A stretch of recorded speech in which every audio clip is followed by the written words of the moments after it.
नमस्कार दोस्तों, मेरा नाम है डॉक्टर पुरु धवन और आज की इस वीडियो में हम बात करने वाले हैं लीवर फंक्शन टेस्ट के बारे में। और लीवर फंक्शन टेस्ट हमें क्यों करवाना पड़ता है, किस वजह से करवाना पड़ता है और लीवर फंक्शन टेस्ट हमें क्या क्या बताता है लीवर के बारे में, ये सब कुछ जानेंगे हम इस वीडियो के अंदर। हमारी बॉडी के अंदर बड़े ऑर्गन्स में और बहुत ज़्यादा वाइटल ऑर्गन के अंदर काउंट होता है हमारा लीवर। अगर किसी इंसान का लीवर ख़राब हो जाए तो तकरीबन तकरीबन पूरी बॉडी ही ख़राब हो जाती है, क्योंकि पूरी बॉडी में जो भी खाना पीना जाता है, जो भी एनर्जी जाती है, जो भी हमारा बॉडी चलती है जिसके ऊपर, वो सारी की सारी एनर्जी, वो सारा का सारा डाइजेशन खाने का हमारा लीवर ही करता है। तो अगर हमारा लीवर ठीक है तो हमारी पूरी बॉडी ठीक है। अगर हमारे लीवर को कुछ भी हो जाता है, कम काम कर रहा है या उसे किसी टाइप का इन्फेक्शन हो जाता है, तो देखते ही देखते पूरी बॉडी ख़त्म हो जाती है। इसी वजह से इस लीवर का ध्यान हमें बहुत ज़्यादा रखना चाहिए और इसमें हेल्प करता है हमारा LFT, लीवर फंक्शन टेस्ट। इस लीवर फंक्शन टेस्ट को अगर हम सही तरीके से समझ जाएंगे आज इस वीडियो में, तो हमारी बॉडी के अंदर क्या चल रहा है ये सिर्फ डॉक्टर नहीं जान पाएगा, आप सभी भी जान पाएंगे। तो लीवर फंक्शन टेस्ट की ज़रूरत हमें तब पड़ती है जब हमें किसी टाइप की लीवर की दिक्कत हो रही हो। अगर आपके लीवर को किसी टाइप का इन्फेक्शन है, हेपेटाइटिस है, तो भी हम आपका LFT करवाते हैं। अगर आप अल्कोहल ज़्यादा लेते हैं और अल्कोहल की वजह से किसी टाइप का डैमेज हो रहा है लीवर को, तो भी हम आपका LFT करवाते हैं। इसके साथ साथ अगर लीवर में किसी सिरोसिस है कि लीवर जो हमारा है उस सड़े जा रहा है, उसमें स्कारिंग हो रही है, तो भी हम आपका LFT करवाते हैं। क्यों करवाते हैं? क्योंकि हमने इसके अंदर लीवर की कंडीशन को देखना होता है कि लीवर कितना अच्छा हो रहा है मेडिकेशन देने के बाद, या फिर लीवर कितना ख़राब हो रहा है बीमारी से। क्योंकि अगर हम इसको सही तरीके से इवैल्यूएट कर लेते हैं कि लीवर में आखिर चल क्या रहा है, तो उससे फ़ायदा ये होता है कि हमें उस ट्रीटमेंट को कंटिन्यू करना है या डिसकंटिन्यू करना है, या लीवर पे काम करने की ज़रूरत है या नहीं है। इन सब चीज़ों के बारे में डिटेल में पता लगना शुरू हो जाता है।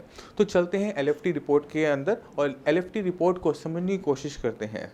तो अगर आपके पास कोई भी अपनी LFT रिपोर्ट है तो आप उसको निकाल लीजिए, क्योंकि उससे आपको जो मैं बताने वाला हूँ उसे समझना आसान हो जाएगा। आपकी रिपोर्ट में आप ढूंढी ALT। ALT मतलब एलेनिन ट्रांस एमिनेज। ये एक टाइप का इंजाइम होता है जो कि हमारा लीवर बनाता है। और ये किससे बनता है? ये प्रोटीन के कन्वर्ट होने से बनता है, जो कि हमें एनर्जी देता है। जब लीवर को किसी भी टाइप का डैमेज होता है तो हम क्या देखते हैं कि ALT जो है हमारे ब्लड के अंदर इंक्रीज़ हो गया। अब ये जो इंक्रीज लेवल है हमें बता रहा है कि कुछ ना कुछ हमारे लीवर के साथ गलत हो रहा है। तो नॉर्मल रेंज से अगर ऊपर जा रहा है, हमें थोड़ा लीवर पे काम करने की ज़रूरत होती है। इसके बाद आता है AST, जिसे हम एस्पार्टेट ट्रांस एमिनेज भी कहते हैं। ये भी बिल्कुल एंजाइम है, और ये जो एंजाइम है ये अमीनो एसिड को मेटाबोलाइज करने में, हम जो प्रोटीन खा रहे हैं उससे अमीनो एसिड निकलते हैं, अब उस अमीनो एसिड को भी मेटाबोलाइज करने में हमारी मदद करता है। ALT और AST हमारे ब्लड स्ट्रीम में कम रहते हैं, मगर जब हमारे लेवल AST के या फिर ALT के बढ़ने शुरू होते हैं तो सीधा सीधा हमारी इंडिकेशन होती है कि कुछ ना कुछ हमारी बॉडी में गलत हो रहा है, हमारे लीवर के साथ गलत हो रहा है। मगर AST एक और वजह से भी बढ़ता है अगर हमारी मसल्स में डैमेज चल रहा हो तो। अब कुछ बीमारियां ऐसी होती हैं जो सिर्फ हमारी मसल्स को है, हमारा लीवर बिल्कुल ठीक है बट हमारी मसल्स में डैमेज हो रहा है, तो उसमें ALT नहीं बढ़ेगा, सिर्फ AST बढ़ेगा। ये थोड़ा सा कॉम्प्लिकेटेड हो जाता है। आसान रखते हैं कि अगर ALT AST दोनों इंक्रीज हो रहे हैं तो हमारे लीवर को डैमेज जा रहा है। अब चलते हैं हम ALP के ऊपर, जिसे हम एल्कलाइन फोस्फेटेस कहते हैं। ये भी ALT और AST की तरह इंजाइम होता है, और इसका काम क्या होता है कि जो हमने खाने में प्रोटीन खाया था उसे ब्रेक डाउन करने का काम हमारा ALP का होता है। अब अगर ये हमारे ब्लड के अंदर ज़रूरत से ज़्यादा है तो ये हमें बता रहा है कि हमारे लीवर को डैमेज हो रहा है, या फिर जो लीवर से बाइल निकलता है, क्योंकि बाइल एक जूस जो लीवर बनाता है और उसी के थ्रू हमारा खाना डाइजेस्ट होता है। तो अगर हमारी किसी भी वजह से बाइल डक्ट यानी वो जो रास्ता है जिससे बाइल निकलता है वो ब्लॉक हो जाता है या डैमेज हो जाता है, तो भी हमें क्या देखने को मिलेगा? इस ALP का। अब आपकी LFT रिपोर्ट के अंदर एक और बहुत इंपॉर्टेंट चीज़ होती है जिसे हम एल्ब्यूमिन कहते हैं। एल्ब्यूमिन एक टाइप का प्रोटीन है, तो इसके साथ हम एक और टॉपिक को ले लेते हैं, वो है टोटल प्रोटीन। तो एल्ब्यूमिन और टोटल प्रोटीन दोनों ही आपको अपनी रिपोर्ट में नज़र आ रहे होंगे। एल्ब्यूमिन होता है जो कि एक टाइप प्रोटीन है जो कि कौन बनाता है? लीवर बनाता है। बॉडी को ये प्रोटीन चाहिए होता है बहुत सारे फंक्शंस करने के लिए, इन्फेक्शन से फाइट करने के लिए, खून बनाने के लिए।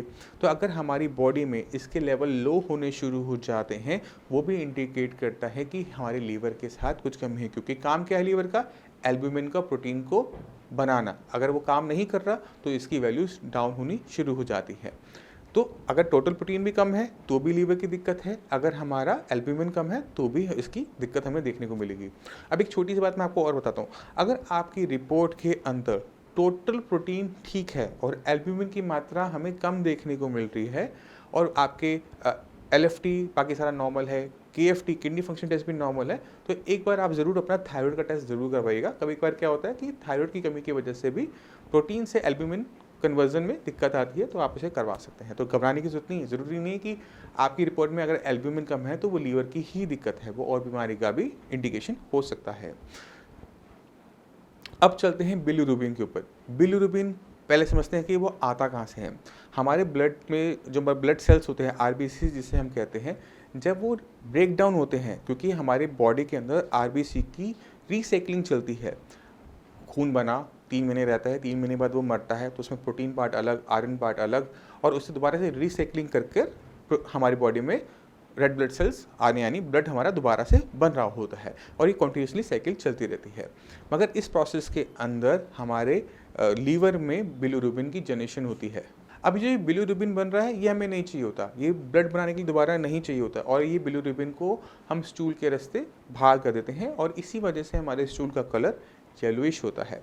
तो अगर हमारे ब्लड के अंदर बिलिरुबिन के लेवल बढ़ने शुरू हो जाते हैं तो हमें पीलिया हो जाता है, हमें जिसे हम जॉइंटिस कहते हैं। तो हमारे जॉइंटिस में क्या होता है, हमारे नेल्स है, हमारा स्क्लेरा है, सब कुछ येलो होना शुरू हो जाता है, क्योंकि हम उसे स्टूल के थ्रू पास नहीं कर पा रहे होते, और ये हमें बता रहा होता है कि कुछ ना कुछ हमारे लीवर के साथ गलत हो रहा है। अब चलते हैं एक और एंजाइम के ऊपर जो कि हमारा लीवर बनाता है, जिसे आसान भाषा के अंदर हम कहते हैं GGT, जिसकी फुल फॉर्म होती है गामा ग्लूटामिल ट्रांसफेरेज। ये लीवर का बनाता है। अब जब इसके लेवल हमारी बॉडी में ज़्यादा हो रहे हैं, हमारे ब्लड में ज़्यादा हो रहे हैं, क्योंकि लीवर बना रहा है, तो ये इंडिकेट करता है कि हमारे लीवर के साथ कुछ ना कुछ तो गलत हुआ। और क्या गलत हुआ, कहाँ पे गलत हो रहा है, हमारी बाइल डक्ट में डैमेज हो रहा है। जैसे मैंने आपको पहले बताया था कि बाइल डक्ट क्या करती है, बाइल डक्ट लीवर में बनने वाले जूसेस को हमारी इंटेस्टाइन तक लेकर आती है, और इसको किसी टाइप का डैमेज होगा तो ये हमारा GGT इंक्रीज कर जाएगा। अब जब आप ब्लड देकर आते हैं किसी भी लैब के अंदर LFT में, तो उसमें एक और टेस्ट लिखा होता है, वो है प्रोथ्रोम्बिन टाइम, PT लिखा जाता है आसान भाषा में। अब अभी प्रोथ्रोम्बिन टाइम क्या होता है कि कितने टाइम के अंदर आपके ब्लड के अंदर क्लॉट डेवलप हुआ, क्योंकि अगर हमें कोई चोट लगती है तो हम क्या देखते हैं, वहाँ पे खरड़ सी बन जाती है, खून इकट्ठा होता है, एक क्लॉट सा तैयार हो जाता है। अगर ये टाइम पे ना बने तो हमारी ब्लीडिंग ज़्यादा होगी। तो इसी को हम जब टेस्ट में देखते हैं कि कितने टाइम में ब्लड में क्लॉट बन रही है, उस टाइम को हम प्रोथ्रोम्बिन टाइम कहते हैं।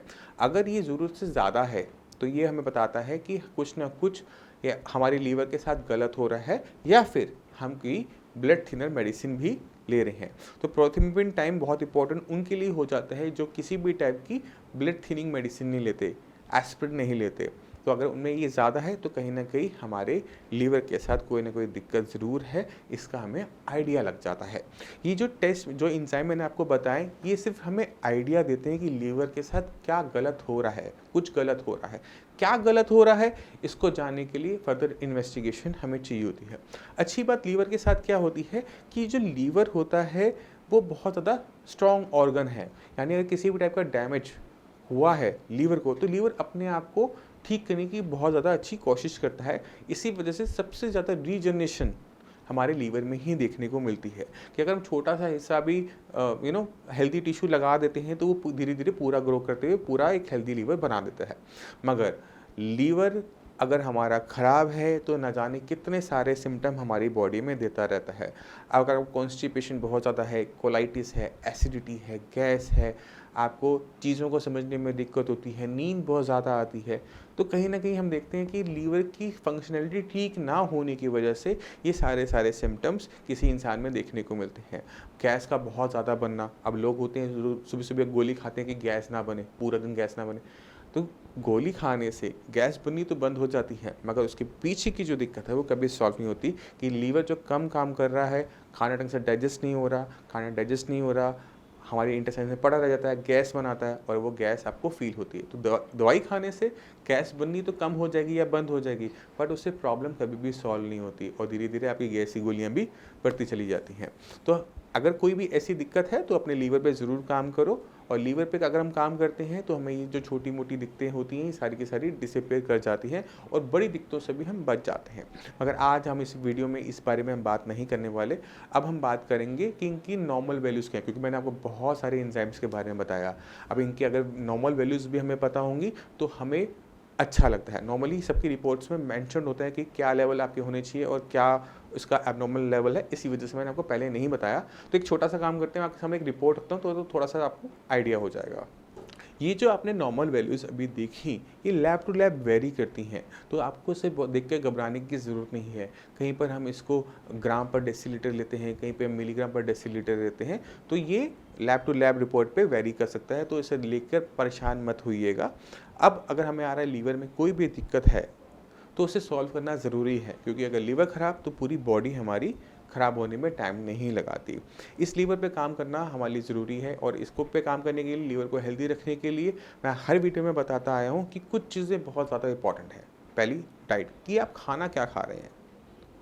अगर आपका लीवर ख़राब है, आप खाना हेवी खाएंगे या बाहर का खाएंगे तो आपके लीवर पे ऑब्वियस है लोड जाएगा, क्योंकि उसमें बहुत सारा ऐसा मटेरियल होगा जो कि हमारी बॉडी को नहीं चाहिए और हमारे लीवर को ही प्रोसेस करना पड़ेगा उसे बॉडी से बाहर निकालने में। तो पहला काम, अपने खाने पीने पे ध्यान दो कि किसी भी टाइप का आर्टिफिशियल कलर, फ्लेवर्स या फिर सिंथेटिक जो प्रिजर्वेटिव्स होते हैं वो खाने के अंदर ना हो। तो नॉर्मली वो हमें घर के खाने में मिलते हैं। दूसरा, अगर हमारा लीवर कमज़ोर है, वीक है, तो जैसे फ्राइड आइटम्स होती हैं, घी है, मक्खन है, डीप फ्राइड है, इन सबको अवॉइड करो। नॉन वेज को अवॉइड करना स्टार्ट कर दो। एक बार आपका लीवर ठीक हो जाए तो आप कुछ भी खा सकते हैं, मगर जब तक लीवर वीक है तो इन सब का यूज़ नहीं कीजिए। दूसरा, लीवर को एक्सरसाइज बहुत पसंद है, तो थोड़ी सी अपनी लाइफस्टाइल को चेंज करते हुए थोड़ी सी एक्सरसाइज, थोड़ी सी जॉगिंग, थोड़ी सी वॉक, थोड़ी सी साइकिलिंग, थोड़ी सी स्विमिंग, कुछ भी जो आपको पसंद हो, जिसे आप खूब कर सकें, मज़े में कर सकें, उसको अपनी लाइफस्टाइल में ज़रूर ऐड कीजिए, क्योंकि वो आपकी हेल्प करेगा आपके लीवर को बूस्ट करने में। अब जहाँ एक लीवर के साथ दिक्कत क्या होती है कि एक पॉइंट तक वो वापस आ जाता है थोड़ा सा अपने आप को चेंज करने पे, मगर एक पॉइंट ऐसा भी होता है जहाँ पर एक बार हम उसे क्रॉस कर जाए, लीवर डैमेज में एक पॉइंट हम क्रॉस कर जाएं, तो वहाँ से आप कुछ भी कर लीजिए, चाहे अपने लाइफस्टाइल को चेंज कर लीजिए, डाइट को चेंज कर लीजिए, आपको वहाँ से रिकवरी नहीं मिलती। तो वहाँ पर हमें ज़रूरत पड़ती है मेडिकेशन की। इससे पहले लीवर को ठीक करने के लिए बहुत कम पेशेंट्स में हमें किसी टाइप की मेडिसिन का यूज़ करना पड़ता है। तो अपने आप को इवैल्यूएट कीजिए, पहले अपने आप को चेंज करने की कोशिश कीजिए। अगर आपकी प्रॉब्लम सॉल्व होती है, वेल एंड गुड। अगर प्रॉब्लम सॉल्व नहीं होती डाइट से, एक्सरसाइज से, तो आप श्रेयास के डॉक्टर्स को कॉल कर कर उनसे आप ले सकते हैं, एडवाइस ले सकते हैं, उनसे बात कर सकते हैं कि किस तरह से आपकी जो लीवर की दिक्कत है उसको सॉल्व किया जा सकता है। मैं उम्मीद करता हूँ इस वीडियो से आप काफ़ी कुछ समझ गए। फिर भी आपके माइंड में कोई भी डाउट हो, कुछ भी पूछना चाहते हो, मुझसे मिलना चाहते हो, तो आप आकर हमसे भी मिल सकते हैं। डॉक्टर्स हमेशा आपके लिए अवेलेबल होते हैं, आप उनसे भी बात कर सकते हैं। अब इसी के साथ आप चलने की आज्ञा दीजिए। मिलते हैं अगली वीडियो में, तब तक के लिए नमस्कार।